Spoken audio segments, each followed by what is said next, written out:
We've had Project Highland, we've had Project Juniper that's been rumored for a while now, and now a new code name has appeared on the interwebs called Project Redwood, which is kind of an interesting choice, especially with another Tesla board member that runs Redwood materials. Maybe the next generation vehicle is going to rely on a lot of recycled material for not just the battery pack, but also its exterior. I don't know, but this report comes from much more of a questionable source. I do think it's important to differentiate. Project Redwood is a Reuters report, whereas Highland and Juniper were more Bloomberg reports, so some agencies can be more accurate than others. And Project Redwood initially said that Tesla planned on launching its next generation vehicle platform, which would be some kind of compact crossover, which I'll get into in a minute, in around mid-2025, which in my opinion seemed overly ambitious. I was like, that's honestly just like a year and a half away to get a whole new assembly line running. And at Giga Texas, which is kind of tapped out already, it's building a crap ton of Model Ys, and they're in the process of ramping the Cybertruck. I just literally don't know where in that facility they would have room to build the next generation vehicle platform, because that factory is getting pretty full already. They're expanding the south end of it just for Cybertruck production, so somewhere else they're gonna have to build something. But then I feel like the validity of the report was quickly squashed by Elon himself on the earnings call, where he talks about the next generation vehicle pretty much scheduled to go into production at the end of 2025. And again, it is Elon Musk who said that, which is why I interpreted that as, okay, probably late 2026. Keep in mind that it was not too long ago Tesla was all claiming that Cybertruck deliveries were going to start in summer of 2023. Of course, they didn't really happen until November. So with the exception of the Model Y, Elon is usually way too optimistic, and he prefaced himself a lot during the earnings call, said, this is our current plan, we're not too strict to it, things could change, and we're assuming nothing goes wrong. So if Elon himself is trying to say that, okay, I might be wrong on this, he probably is, but he detailed on the earnings call why they need to start the next generation vehicle platform at Giga Texas and not in Giga Mexico and Giga Berlin, which is mainly because a lot of Tesla's top engineers are already working at Texas, and he said for this assembly line to be designed properly with Tesla's new unboxed process, couple that with their new powertrain that doesn't require any rare earth materials, he said this is just going to be a state-of-the-art assembly line unlike anything else they've ever done before. He said in order to make all of this happen, we need the engineers and the manufacturing team basically just like sleeping on the factory floor. They need to be there at all times, and it can't be something that they design from afar. You know, it can't be something they just show up a couple times a week at a new factory and say, hey, you guys should put these things together and then fly back home. No, Elon says everyone needs to be all hands on deck for this next gen vehicle platform, which makes sense to me, I guess, but the thing that I'm a little bit harder to understand on is what the production capacity will truly be for this next gen vehicle if they're building it at Giga Texas, which, like I said, the existing factory footprint is kind of maxed out already, so they're gonna have to expand in order to make more room for assembly lines anyway. And the bigger problem about that compact crossover that's been rumored, again, I kind of wanted something a little bit more drastic. Maybe it's because I'm the Aptera fanboy and I want vehicles to be a little bit more radically efficient, and compact crossovers inherently just aren't that much more aerodynamic than what we already have with the Model 3. But even bigger than my own wishes, the fact that the United States does not have a tremendous amount of sales with compact crossovers. And I know Elon has said that this next generation vehicle platform should have the capability of growing to several million vehicles a year. They're claiming it's going to outsell the Model Y, which has already become the best-selling vehicle in the world. But especially if you look at the US market, I mean, our top 3 best-selling vehicles are pickup trucks, first of all. Cybertruck production capacity doesn't even come close to threatening the F-150 sales. But if we take out pickup trucks for a second, the Model Y and a lot of more full-size SUVs and crossovers are usually what sell very, very well in the United States. The compact cars, like, you know, your Chevy Bolts out there, or, you know, your Ford Escapes or your Jeep Wranglers, you know, those do not sell at the extreme volume that Tesla's claiming this next generation vehicle is going to be capable of selling at. Maybe Tesla feels like they have an insane amount of brand power, so they can kind of dictate the market in regards to what will be the best-selling car, because they're going to have the most connectivity and they're going to have the best technology and the best charging network, and they get to kind of dictate what the best-selling form factor is. I'm not sure what the mindset is there, but I also have a hard time figuring out how Tesla is going to develop a compact crossover that doesn't cannibalize their existing product lineup. I think a lot of people are most interested in the Model Y and the Model 3 simply because it's the cheapest Tesla you can actually buy. And I mean, if you're gonna trust Elon and what he says, he's the one claiming that most of their battery packs use lithium iron phosphate, phosphate, which doesn't require any cobalt, which is good, but it also alludes to the fact that most of their vehicles sold must be the cheapest, rear-wheel drive variant, because the LFP battery packs only go in the cheapest Teslas. I don't know if Tesla still plans on using lithium iron phosphate in the next-gen vehicle, but if their goal is just to make another 4-door, 5-seater that's just a little bit cheaper than the Model 3 and Y, I personally think that will absolutely deter a lot of people from wanting to buy a Model 3 or Y, because a lot of people just want the cheapest possible Tesla. As long as it's got NACS and as long as there's no combustion engine to worry about, they'll put up with not having the most luxurious interior. I know a lot of people have said, well, Model 3 and Model Y can continue to justify themselves because Tesla's gonna upgrade them, just like the Highland refresh we checked out. Yeah, that's got the ambient lighting, and it's got the ventilated seats, and it's got the improved sound system, and soon the Model Y will gain all those things too, and then the next generation vehicle will be more of a,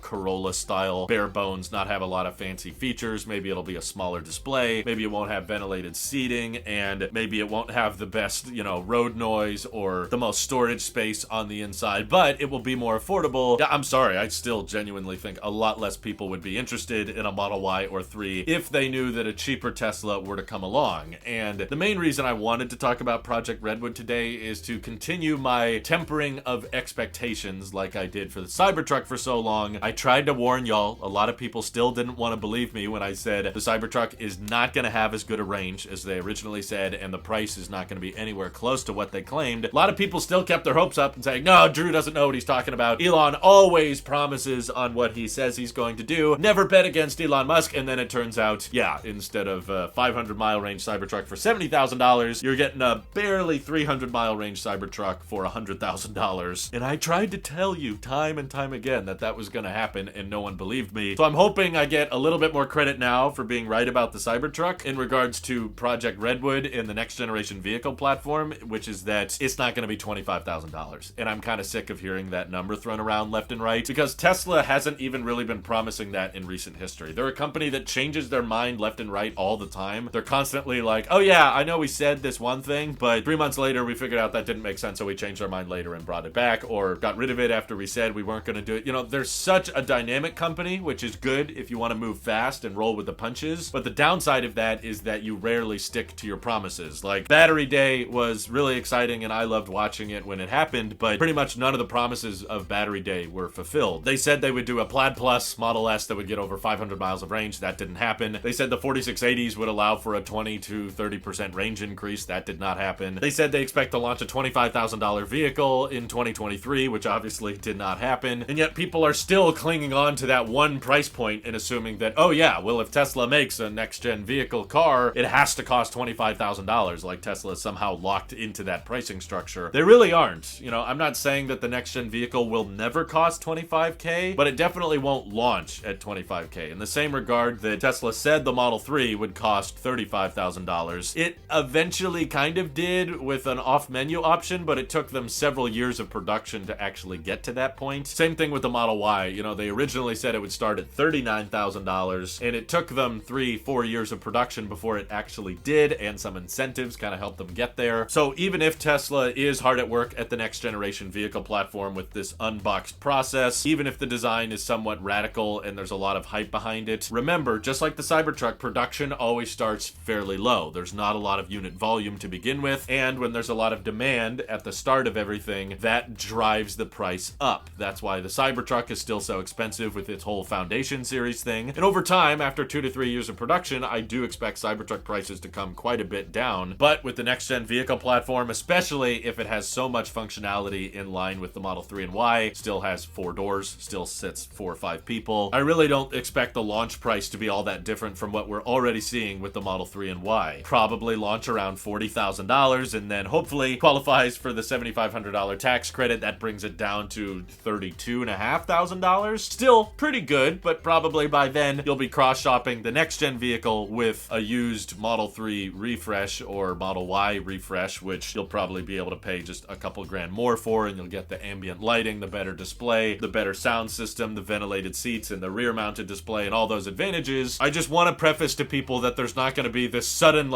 drastic drop in Tesla's cheapest model where we go from, oh yeah, all Teslas start at $40,000 now, but then one day when they suddenly start delivering the next-gen vehicle, now all Teslas start at $20,000. The production can't keep up with that, and Tesla knows it, and the demand basically won't allow for it because people are going to flip them anyway. And I think Tesla is going to be much more focused on the margins, at least at first, when production capacity is low. And then once they catch up on demand and they're able to crank these things out like there's no tomorrow, that's when they can start slowly lowering the price incrementally. But it's not going to happen all at once. And I think there's way too many people out there with this expectation that around late 2025, or, you know, if you're more realistic, mid 2026, Tesla's going to launch a $25,000 car, and with the tax credit, it'll be under $20,000. No, it's not that simple. It wasn't that simple with the Model 3, Y, or Cybertruck. And I just try to remind you guys of history, how Tesla has priced things that they enter into production, and I'm just trying to be a little bit more realistic about the expectations. Now, I'm still all in favor of Tesla making cheaper cars. I love my Tesla, and my biggest complaint with it is just how much it costs, because I want everybody to enjoy the EV ownership experience that I've had. Just the no gas to worry about, you just easily plug in at any supercharger, or charging from home and how convenient that is. I want everybody to enjoy that, but I also hate seeing people get so disappointed because of unrealistic expectations, which is awfully partially Tesla's fault. They overpromise and underdeliver quite a bit, especially Elon. But if you look at them with that fine eye of like, okay, they're being overly optimistic all the time, and sure, they're not going to actually deliver on a lot of these prices or these timelines as accurately as they claim, you won't be disappointed in the same regard that I think the Cybertruck is an amazing vehicle, and I love checking it out whenever I get a chance to, and I'm hoping in the next week I'm actually going to get to sit in one. I probably won't get to drive one, but stay tuned for more of my in-person impressions on the Cybertruck. Just the steer-by-wire and the design is so eye-catching, and the utility of it, the capability of it. It's a fantastic vehicle that I'm very impressed with, and yet the overall narrative around it is, well, I'm disappointed because Tesla didn't live up to the claims they said. Yeah, if you just try to look at that with the fine print that this is Elon being crazy optimistic, because that's just who he is. He's always been crazy optimistic. That's why he attempted to make Tesla in the first place. If Elon was more realistic and less optimistic, he probably wouldn't have started Tesla or SpaceX. So you kind of need a crazy optimistic person to get these kind of companies off the ground, and that means that his promises on range and promises on pricing and timelines are probably going to be over-exaggerated a bit, so just take all of that with a grain of salt. And with that expectation, if you look at the product the same way I do, you won't be as disappointed by it, and you'll see it for the engineering marvel that it truly is. And I'm very excited to see the design of the next-gen vehicle. I hope it's super aerodynamic. I hope they come out with a way to bypass the paint shop process, because it's such an inefficient way to design an exterior. We've seen with the Cybertruck and the Aptera more cost-efficient ways and more durable ways to do vehicle exteriors, and I want to figure out how they cut even more costs out of a vehicle design, and how do you make it more efficient? How do you make it lighter weight? What's the cycle life on these batteries? I'm very, very excited for this product, and I can't wait to hear more about it. I just think people need to have more of the expectation that it might not be a $25,000 launch price, and it very likely won't be too fancy. Like, it probably will be worse objectively in terms of functionality than a Model 3. It might have a bare bones interior, might not have a lot of storage space, probably won't even accelerate that fast, and there might not be a long range option or a dual motor option. It's just meant to be cheap and basic, which I'm a fan of, but just remember, Tesla rarely launches their vehicles with low prices, and way too many people are expecting this to launch at $25,000. But do you disagree with me? Do you think Tesla is going to change their tradition of, you know, foundation series pricing and then working their way down? Feel free to let me know what you think down in the comments below, and thank you to everybody supporting this channel directly. Seriously, helps us out a ton, as does just watching these videos. So thanks again. Have an excellent rest of your day.